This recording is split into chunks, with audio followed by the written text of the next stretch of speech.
এত খিদা পাইছে আর কি বলবো, মানে খিদার চোটে বেচারা যে কিভাবে খাচ্ছে হুড়মুড় করে।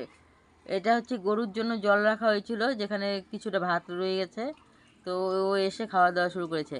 ছেলে তো দেখে খুবই পাগল, ছেলে একদম মানে দেখে খুবই খুশি। এই যে ছেলে মানে কি বলবো, ছেলে তো খুবই পাগল দেখার জন্য।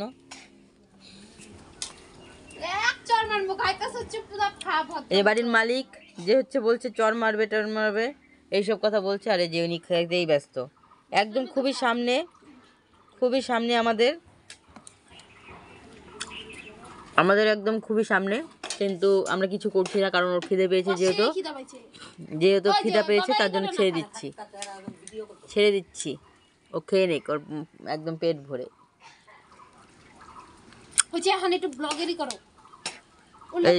বাবা তুই কি করতেছিস? পরে খাইও।